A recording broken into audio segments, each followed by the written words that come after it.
Thanks so much for joining me on the Listen Up Girl podcast. Before I get started with today's episode, I wanted to ask if you could please go to the description of this podcast and click on the audience survey link.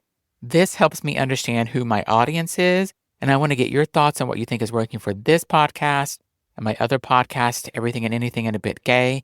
I have a lot of new ideas for the show and a lot of things that I would like to do with new guests and new themes, and it only takes 10 minutes, and you taking the survey would really help. So let's get into today's show. Welcome back to Listen Up Girl.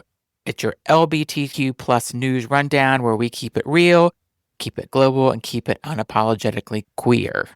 I'm your host, Zach Randles-Friedman, and today we've got international politics, sports drama, government guidance, a drag-themed charity calendar, community activism, and some heartbreaking stories of violence that we absolutely need to talk about. So let's get into it. First, U.S. lawmakers reintroduce global LGBTQ plus rights bill. Gay Representative Robert Garcia of California and Senator Ed Markey of Massachusetts are teaming up once again to push for the LGBTQ rights on a global scale.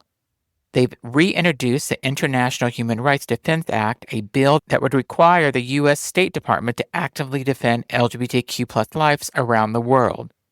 The legislation would also establish a special envoy tasked with building a global strategy to prevent the criminalization, discrimination, and violence faced by LGBTQI+ communities.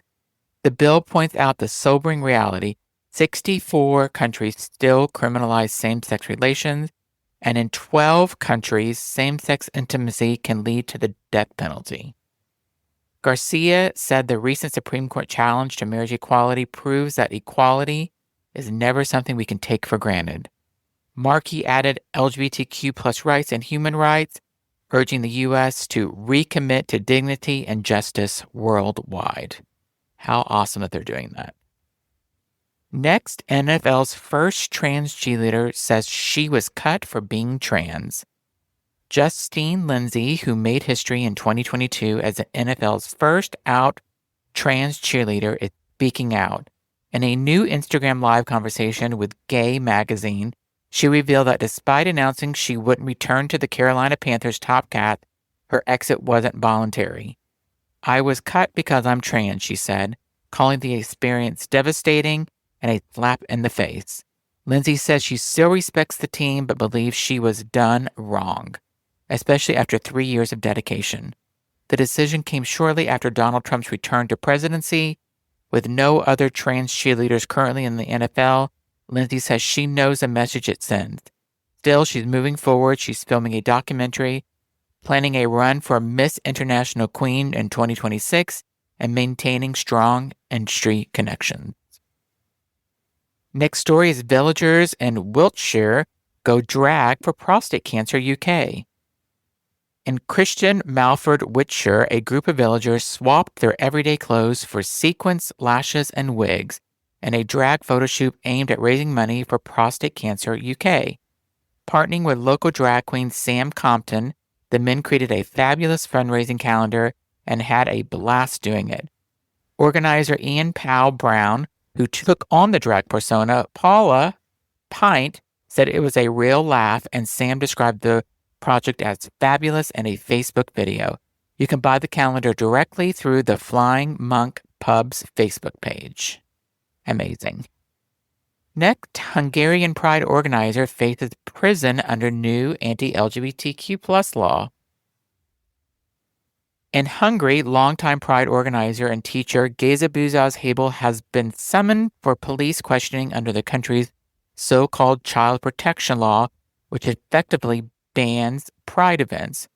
Organizers now face up to 1 year in prison, and attendees may be fined up to €500. Police have announced that they will use facial recognition technology to identify participants. If convicted, GayBFF Habel will lose his teaching career in addition to imprisonment, a chilling reminder of Hungary's escalating anti-LGBTQ plus crackdown. Next, 23 years since Section 28 repeal, but its legacy remains. Today marks 23 years since the repeal of Section 28 in England and Wales. The infamous Thatcher-era law that banned local authorities and schools from promoting homosexuality. The law caused decades of fear-based silence in classrooms, denied LGBTQ plus youth representation, and emboldened homophobia across the UK. Though repealed, its impact still echoes in debates about queer education and rights today. Next, staying in the UK, leaked guidance suggests trans women could be barred from single-sex spaces. A leaked document from UK's Equality and Human Rights Commission suggests trans people could be excluded from single-sex spaces based solely on appearance, behavior, or complaints from others. The unpublished guidance reportedly targets places like hospitals, gyms, and leisure centers and follows the April 2025 Supreme Court ruling defining sex as biological sex under Equality Act. Trans Plus Solidarity Alliance founder Jude Guatemala says the proposed guidance would force service providers to police gender through appearance and stereotypes, calling it discriminatory and dangerous. Next, A4TE releases 2025 Trans Remembrance Report. Activist of Trans Equality has released its 2025 Remembrance Report, honoring 58 trans people who have died since November of 2024. Key findings include 27 deaths were violent, 21 were trans women, 17 deaths involved guns, 15 of the 17 trans women of color murdered were Black, 21 deaths were suicide. 61% of youth 15 to 24, they say that political extremists and discriminatory policies are putting lives at risk. Trans people deserve more than remembrance, the report states. We deserve the chance to live joyful, self-determined lives. Next story is trans TikTok star girl Lalala fatally shot in Florida. 21-year-old trans TikTok creator girl Lalala was shot and killed in Florida after an argument with her boyfriend, who is now charged with first-degree murder. Celebrities and fans have flooded social media with tributes. Meanwhile, 2 trans women in San Diego were also attacked with pellet guns outside LGBTQ plus bars last weekend, adding to a growing concerns about escalating violence. One bartender told local news it hurts because it takes away the peace that people come here for. Our next story is U.S. wrongfully deports trans woman to Mexico despite court order. The Trump administration inadvertently deported trans woman Brutana Rios to Mexico despite a court ruling that she would more likely than not be tortured or killed if returned. ICE transferred her to an almonds prison in Louisiana without notifying her lawyers, then deported her in violation of a court order and international law. Her attorneys are now suing Donald Trump, Kristi Noem, and several federal officials for due process violations. Next, in Florida, a Florida funeral home worker fired after attacking a pride flag. A Florida funeral home worker, Tucker Alden Kemp, has been fired and arrested after a viral video showed him ripping down a pride flag at a Starbucks, claiming the rainbow flag was offensive. He has since submitted a handwritten letter to a judge apologizing and requesting permission to leave the country to find work. The incident sparked nationwide backlash and renewed conversations about homophobia in public spaces. Next story is EEOC under Trump fostered hostile work environment, judge says.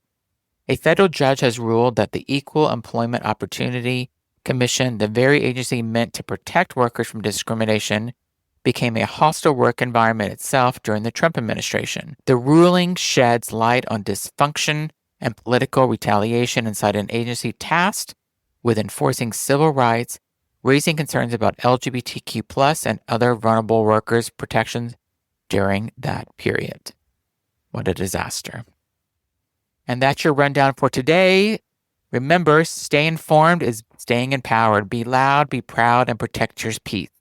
Because the world is wild, but together we can stay stronger. If you have not already subscribed to my podcast, please do. Share it with a friend.